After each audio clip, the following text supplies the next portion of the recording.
ಮನೆಯಲ್ಲಿ ವಾಸುದೇವ ಶ್ರೀನಿವಾಸ ಅನ್ಕೊ ಮನೇಲಿ ಇರೋದು ಬಿಟ್ಟು ಅದೇನೋ 2ನೇ ಮದುವೆ ಜಾತಕ ಅಂತಲ್ಲ ನನಗೆ ಹಿಂಸೆ ಕೊಡ್ತಿದ್ದಾರೆ. ನನ್ನ ಮಾತು ಯಾರು ಕೇಳ್ತಾರೆ ಹೇಳೋ?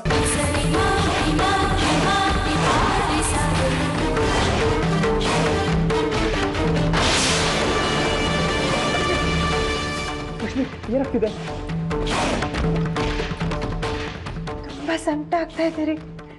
ಯಾಕೋ ತುಂಬಾನೇ ತಲೆ ನೋವ್ತಾ ಇದೆ. ಇಷ್ಟೊಂದು ಪ್ರಾಬ್ಲಮ್ ತಲೆ ತಗೊಂಡ್ರೆ ಇನ್ನೇನಾಗುತ್ತೆ ಹೇಳು? ಇಲ್ಲ ರೀ, ಆ ಮೆಡಿಸಿನ್ ಸರಿ ಇಲ್ಲ ಅಂತ ಅನ್ಸುತ್ತೆ.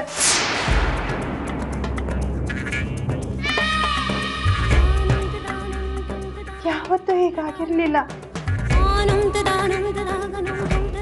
ಆ ಮೆಡಿಸಿನ್ ತಗೊಂಡಾಗಿಂದ ಆಗಾಗ ತಲೆನೋವು ಬರ್ತಾನೆ ಇದೆ.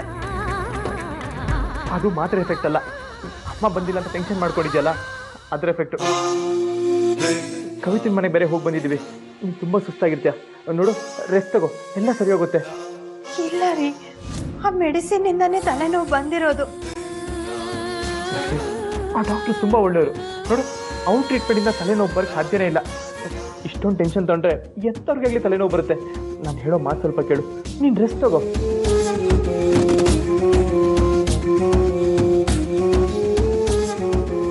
ಅಕ್ಕ, ಏನಾಯ್ತಕ್ಕ? ಯಾಕೆ ಕೂತಿದ್ದೀರಾ?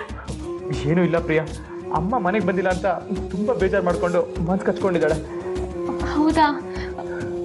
ನೀವೇನೋ ತಪ್ಪು ತಿಳ್ಕೊಳ್ಳಿಲ್ಲ ಅಂದರೆ ನಾನೇ ಹೋಗಿ ಅಮ್ಮನ ಕರ್ಕೊಂಡು ಬರಲಾ?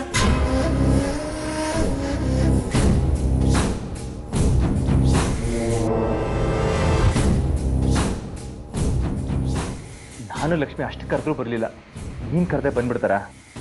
ನನ್ನ ಮಾತು ಕೇಳಿ ಬಂದರೂ ಬರ್ಬೋದು, ನನ್ನ ನಂಬಿ. ಅಮ್ಮ ನಂಬೋದು ಜಾತಕ ಮತ್ತು ಸ್ವಾಮೀಜಿ ಮಾತ್ರ ಪ್ರಿಯಾ. ನೀನು ಹೋಗ್ಬಾ ಪ್ರಿಯಾ.